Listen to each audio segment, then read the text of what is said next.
سړی راولاړ شو مثلا یا علی مدد وای یا علی مدد خاص کر شیګان وای دا یا علی مدد په څه وجه دی وای په څه وجه باندې دا یا علی مدد دی وای خلق یا الله مدد ویا دلته علی مدد په کوم بنیاد ته وای د دې بل معنا چشتا نو خدای وای چې علی د زما مدد وکاو نو علی ستا مدد څنګه وکي علی خو ګر سره بل چا رضی الله تعالی بل چا شهید کی نو دې بستا مدد څنګه وکي ته چیرې هغه چیرې دی صحیح چې جبرئیل امین علی السلام ستا مدد نشي کولای یا ته چیش نه سی ویلې یا جبرئیل المدد یا جبرئیل نشي ویلې او چالان کې ژوندې دی اعلان کې پرګر دنیا ګرځي را ګرځي هغه دان نشي نو حضرت علی کرم الله وجه په خپل قبر کې او پیغمبر سم جنت شو ولې په جنت کې دی نو دلته سات څنګه کار کوي صحیح نو که شیګان په دې خبره کې غلط نو بیا به موږ دا څه چمبکو چې دا خلک غوث اعظم مدد وای المدد یا غوث اعظم المدد یا غوث اعظم المدد یا دستگیر اعظم دا بس چمبکو ته دا په کوم بنیاد وای دا په کوم بنیاد سړی وای غوث اعظم خو ولی الله ولو صحیح سلو د رښتیا او غوث اعظم د رښتیا او ډیر عظیم غټ بزرګ ولو نو په خپل قبر کې پروتي زر کالی د مر کیږي اب ستا څه مدد وکي ته په کوم بنیاد توري وای نو کچیر دا خبره حق ده چې غوث اعظم د چا مدد کولای شي نو په خدای قسم اول حق د آدم علی السلام د چې ما واست مدد وکي کدرنه ورځ ته د آدم علی السلام سره مدد نه دی غوښتي ترنه ورځ ته د ابراهیم علی السلام سره مدد نه دی غوښتي ترنه ورځ ته د موسی علی السلام او د عیسی علی السلام سره مدد نه دی غوښتي نو د غوث اعظم سره بیا څنګه غواړي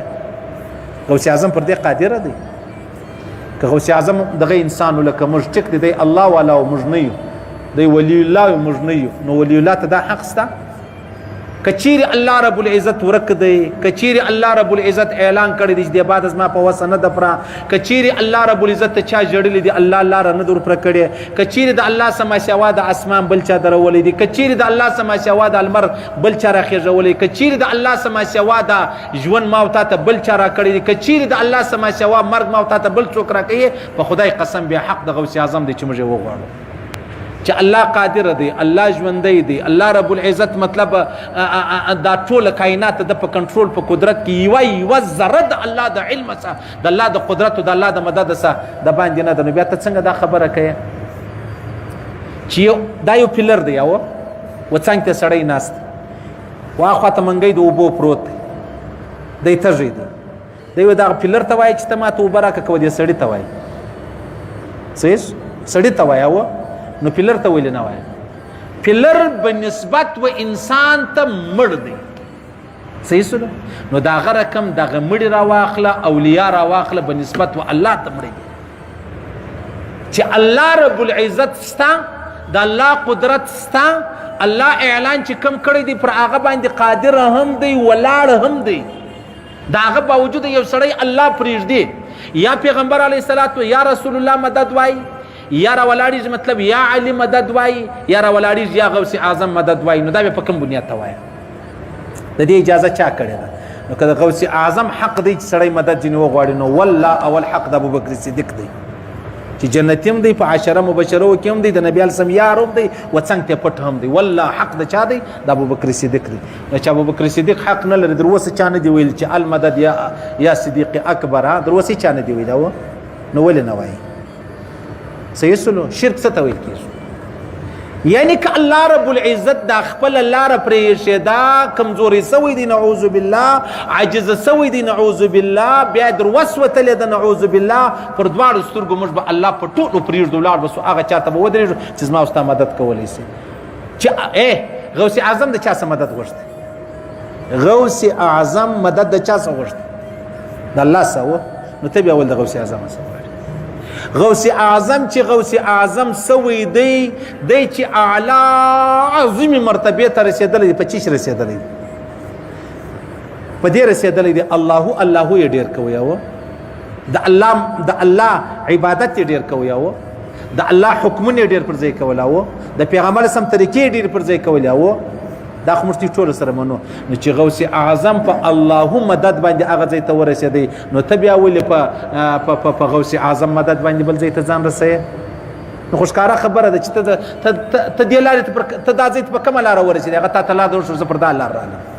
اوس د ده وځئ ته ځان رسوي پر بله لارې رسوي دا بیا څنګه کېدلی شي صحیح سلو نو لہذا د الله رسول فرمایي د هلاکت لاره چې دا هغه ودي خاص کر مشهوره لارې په هغو کې یو شرک دی د الله سره شرک نیول په ذات کې نیول په صفاتو کې نیول په نوم کې نیول صحیح سلو چې یو شی اوس ته چاته الله نسی ویلی او نو ولې نسی ورته وایي نو خو بیا خو مشرک کېږي او کافر کېږي ولې نسی ورته وایي نو الله خو دغه منه چې دا ما ورته پیدا کړي دا زما ستا ژوند د په لاس کې دا زما ستا مرګ د په لاس کې دا زما ستا عزت د په لاس کې دی دا زما ستا رزق د په لاس کې د المر ته اسمان چې ولاړ دی دا د په لاس کې دی چې د ځمکه قرار ده د په لاس کې د المر اوس پوجمې په خپل مدار کې د په لاس کې دی او نو که سړی بل چاته وایي چې الله دغه په لاس خپل ځان نه دی نو دنیا به چیرسته نو شرک ساوه نو دا غره کوم چې ته د مدد پر ځای باندې رااله بیا ولې ته د الله سره مدد نه غواړې چې د مخلوق سره مدد غواړې او مخلوق ماغه چې هغه مړ دی کدر اوسه پر دې روی زمين چا ویل چې یاره ما داسې د غوث اعظم سره مدد وغوښتئ نو غوث اعظم مال رالی زه تر لاس ونیولم زما پلانې کار راوکړي نو دا اوس غوث اعظم کړی دی نو بیا پیغمبر علیه الصلاه والسلام مبارک ولنه ها یو سړی عقیده کمزوري هغه ما د غوث اعظم پر نامه باندې وغوښته ما زما کار وس نو غو فرعون باچی غوښته نو دا فرعون انا ربکم الاعلى زغت خدایم نو دا باچی د پخبلونی ولا وس چیرې دی اوس خو د فرعون چیرې دی چې نن فرعون نستا و هغه الله ستا چې فرعون به د شپې زارۍ ورته کولې نو بیا دا څنګه خبره رااله دا د عقل خبرې دی او